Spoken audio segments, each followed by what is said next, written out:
So ito naman yung isa mga ka-farmers. Ito dito sa mga barred rock. Nilagay ko na yung bago nating nakuhang asil. Yan.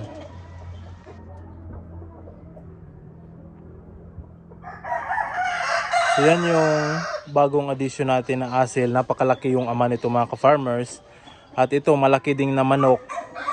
Pero konti lang yung hindi natin madami yung binibigyan ng patuka. So tamang tama lang yung kanyang katawan at bigat.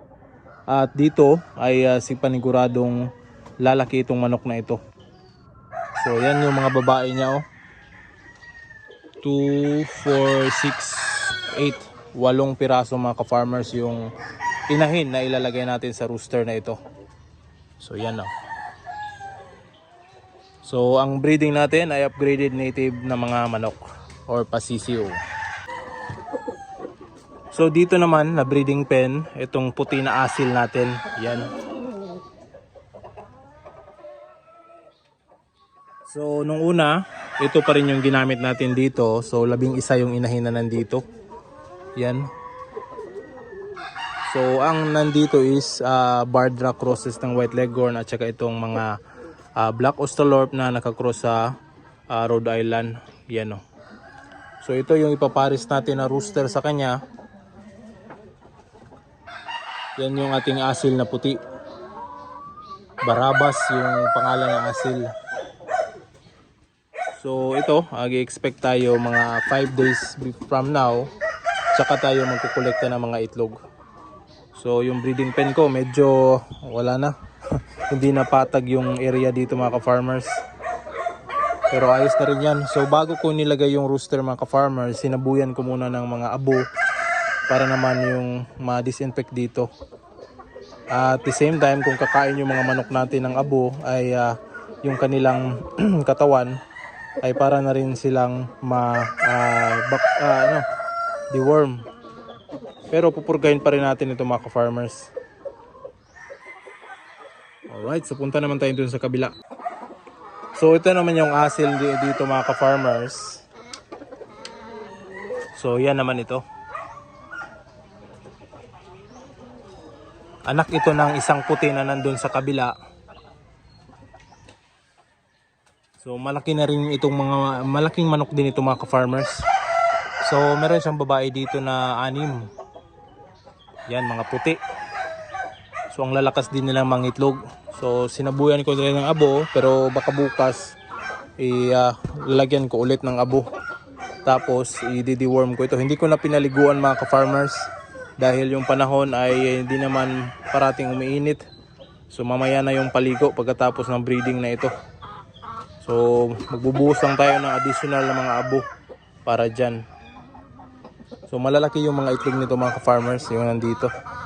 At malakas rin mga itlog. So dito naman na breeding pen mga ka-farmers. Yan. Hindi ko pa na pull out yung rooster na yan. So ipo-pull out ko mamaya. Tapos hindi ko muna isasali ito. Papahingahin ko muna yung rooster na ito. So yung area dito is yung putik. Kasi nasira yung bubong. Hindi ko pa naayos talaga sa sobrang busy natin.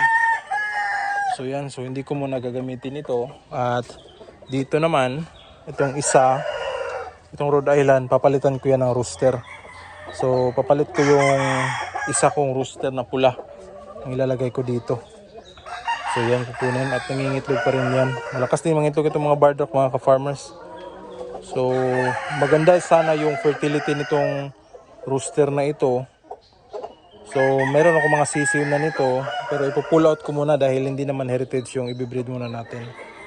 Alright. So ito. Tsaka yan. At itong rooster na ito. Ito pala yung mga itlog mga ka-farmers ng puti. Yan o. Malalaki. Panigurado yung mga sisiw malalaki talaga. Itong brown na itlog na ito ay itlog ng mga barred rock natin dyan. Itong BA natin or Black Australorp, ito yung rooster mga ka-farmers na ilalagay ko doon sa barred rock.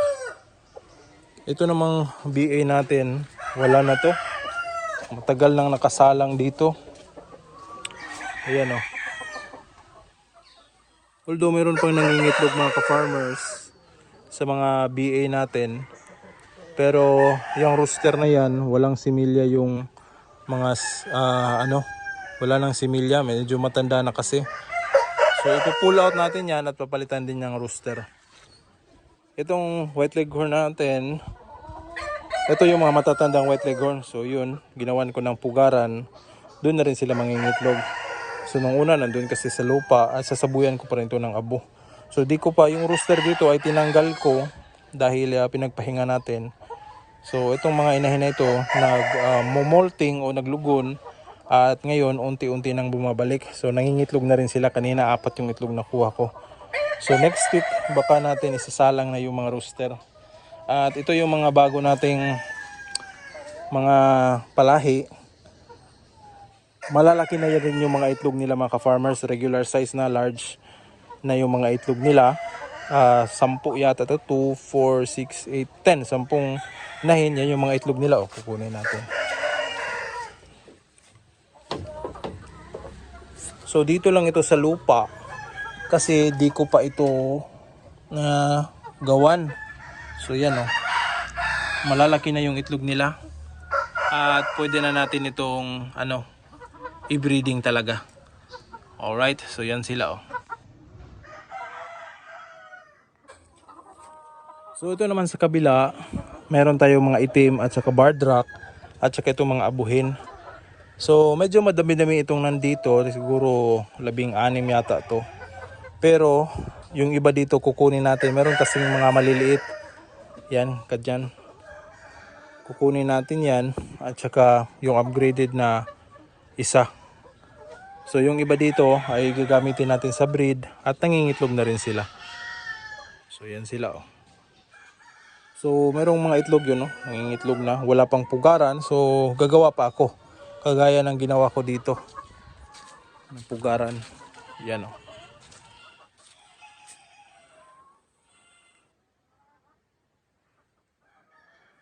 So sa ganyang pugaran, gugulong yung itlog sa unahan at hindi makikita ng manok. So ito yung ginawa nating pugaran mga ka-farmers ng mga manok.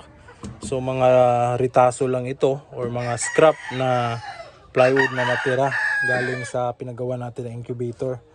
So ito. So dito sila papasok, dyan papasok. Tapos kapag iitlog sila, gugulong yung itlog dito sa harap. So yan, makikita mo lang yung mga itlog. So itong mga itlog na ito ay sinadya ko talaga na screen yung ilalagay natin para sa labas makikita natin kung meron na bang itlog o wala. So kasi kung hindi natin lalagyan na ng screen or plywood lang yung ilalagay, kung sa labas tayo titingin, hindi natin malalaman kung meron bang itlog o wala. So yan ang aking idea sa ganitong style ng paitlugan. So ganyan oh.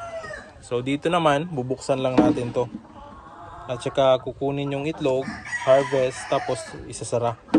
So di na yan makukuha ng manok kapag iitlog sila dito sa loob. Di na nila maaabot yan at lalabas na rin sila. Compare sa mga traditional na pugaran na maaring maapakan nila yung mga itlog. Alright, so yan yung ating idea. At matibay na rin ito. At saka nakaslide ito mga ka-farmers o sliding na position para hindi sila dito dadapo. Kasi meron kasing iba na dadapo sila